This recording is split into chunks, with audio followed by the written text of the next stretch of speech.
Gulf దేశాల్లో పనిచేస్తున్న తెలుగు కార్మికుల గుండెలు ఆగిపోతున్నాయి. తాజాగా కోరుట్ల పట్టణానికి చెందిన ఒక వ్యక్తి విమానంలో హైదరాబాద్ వస్తూ ఉండగా ఫ్లైట్లోనే మరణించాడు.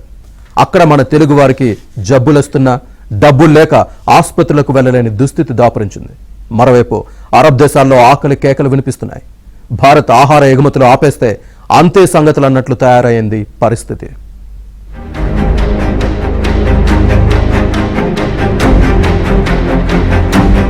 గల్ఫ్ దేశాల్లో పనిచేస్తున్న తెలుగు కార్మికుల కష్టాలు అంతకంతకు పెరుగుతున్నాయి. ఆర్థిక ఇబ్బందులు, ఏజెంట్ల మోసాలు, ఇతర కారణాలతో చాలా మంది కార్మికులు తీవ్ర ఒత్తిడికి గురై గుండెపోటుతో మరణిస్తున్నారు. తాజాగా మరో గల్ఫ్ కార్మికుని గుండె గాల్లోనే ఆగిపోయింది. సౌదీ అరేబియాలోని దమ్మాం నుంచి హైదరాబాద్ వస్తుండగా ఫ్లైట్లోనే మరణించాడు. తెలంగాణలోని కోరుట్ల పట్టణానికి చెందిన శ్రీరాముల శ్రీధర్ కొన్నాళ్ల పాటు సౌదీ అరేబియాలోని దమ్మాం నగరంలో పనిచేసేవాడు. దమ్మాం నుంచి హైదరాబాద్కు వస్తుండగా ఫ్లైట్లో శ్రీధర్ స్వల్ప అస్వస్థతకు గురయ్యాడు. శ్వాస అందటం లేదని ఫ్లైట్ సిబ్బందికి చెప్పగా ముంబైలో విమానంను అత్యవసరంగా ల్యాండ్ చేశారు. సిపిఆర్ చేసినా ఎలాంటి చలనం లేకపోవడంతో మృతి చెందినట్లు వైద్యులు ధృవీకరించారు. ఇలాంటి కేసులు ఇటీవల కాలంలో పెరిగిపోతున్నాయి.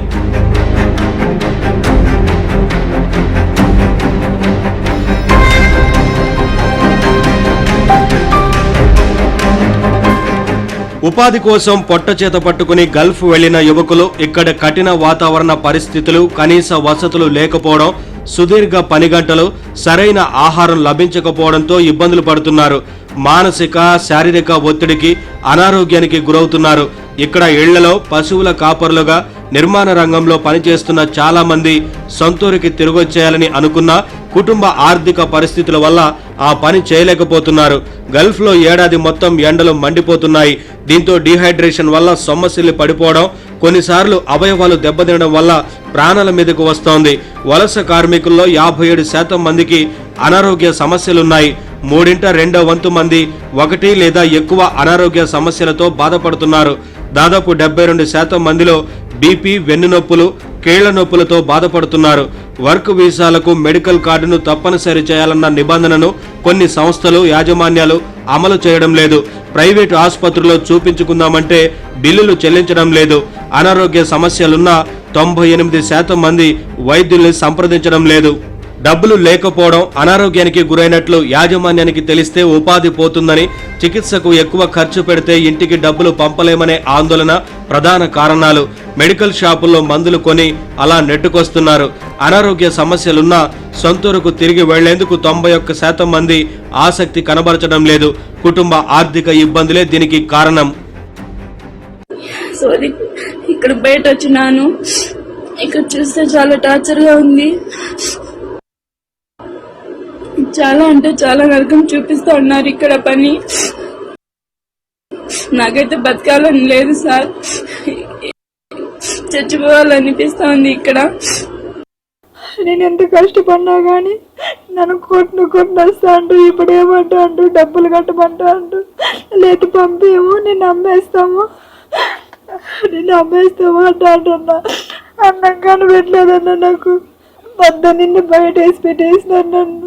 నాకు అన్నం పెట్టలే, ఏం పెట్టలే. నా బట్టలు కానీ ఇలా రూమ్ లో పెట్టుకొని ఉంటారు వాళ్ళు ఏమంటానండి, ఈసారి వేసినాడు నువ్వు పారిపో, నువ్వు ఇక్కడ నుండి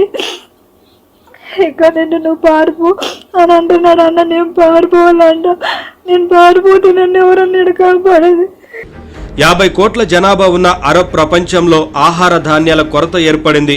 వారంతా భారత్ నుంచి వచ్చే తిండి గింజల కోసమే ఎదురు చూస్తున్నారు. నిత్యం ఘర్షణలు, యుద్ధాలు, తిరుగుబాట్లే ఇందుకు కారణం. అరబ్ దేశాల్లో వ్యవసాయ దిగుబడులు తగ్గాయి. 2024లో 8 కోట్ల మంది అరబ్బులు ఆహార కొరత ఎదుర్కొన్నారు. అరబ్ దేశాల్లో ఆహార వినియోగంలో సగానికి పైగా విదేశాలపైనే ఆధారపడుతోంది. ఆహారం కోసం భారత్ వైపు ఆశగా చూస్తోంది. వ్యవసాయ భూములు తగ్గిపోవడంతో సంక్షోభం మరింత తీవ్రం కానుంది. సౌదీ, యుఏఈ, కువైట్, ఒమన్, ఖతార్కు కొన్ని దశాబ్దాల నుంచి భారత్ ఆహారోత్పత్తులను ఎగుమతి చేస్తోంది. భారత్ నుంచి సౌదీకి ఆహార దినుసుల సరఫరా ప్రతి ఏటా పెరుగుతోంది. 2024-25లో భారత్ నుంచి సౌదీ $1.41 బిలియన్ తృణధాన్యాల్ని, $1.35 బిలియన్ విలువైన బియ్యం దిగుమతి చేసుకుంది. ఖతార్ 2030 ఆహార భద్రత సాధించాలని నిర్ణయించుకుంది. భారత్ను విశ్వాసపాత్రమైన భాగస్వామిగా ఎంచుకుని దిగుమతి ఒప్పందాలు కుదుర్చుకుంది. 49 లక్షల మంది పౌరులకు శాశ్వత ఆహార భద్రత కల్పించేందుకు ఎంత ఖర్చు చేసేందుకైనా వెనుకంజ వేయడం లేదు కువైట్. భారత్ ఫుడ్ ప్రాసెసింగ్ పరిశ్రమల్లో పెట్టుబడులకు సిద్ధమవుతోంది. గత 7 ఏళ్ల నుంచి ఒమన్లో వ్యవసాయ మత్స్య రంగాల అభివృద్ధికి చేయూతనిస్తోంది ఇండియా. అంతేకాదు ఏటా $1 బిలియన్ ఆహార ధాన్యాలను యెమెన్కు ఎగుమతి చేస్తోంది. బహ్రెయిన్ మనతో ఇప్పటికే పలు ఒప్పందాలు చేసుకుంది. సొంతంగా వ్యవసాయ పరిశోధన కేంద్రాన్ని ఏర్పాటు చేసుకుంది. దీనికి భారత్ సాంకేతికంగా సాయం చేస్తోంది. ఈజిప్ట్లో పర్యటించిన నరేంద్ర మోదీ ఆ దేశానికి వ్యవసాయం, అనుబంధ రంగాల్లో సాయం చేసేందుకు అంగీకరించారు. 2018లో భారత్లో మొరాకో వ్యవసాయ ఒప్పందం చేసుకుంది. అల్జీరియా, ట్యునీషియా సైతం భారత్ను ఆశాకిరణంగా చూస్తున్నాయి. ప్రపంచంలో బియ్యాన్ని ఎగుమతి చేసే దేశాల్లో భారతదేశం అగ్రస్థానంలో ఉంది. తృణధాన్యాల వాణిజ్యంలో 40% వాటా భారత్దే. ఆ తర్వాత స్థానంలో ఉన్నాయి థాయిలాండ్, వియత్నాం, పాకిస్తాన్, అమెరికాలు.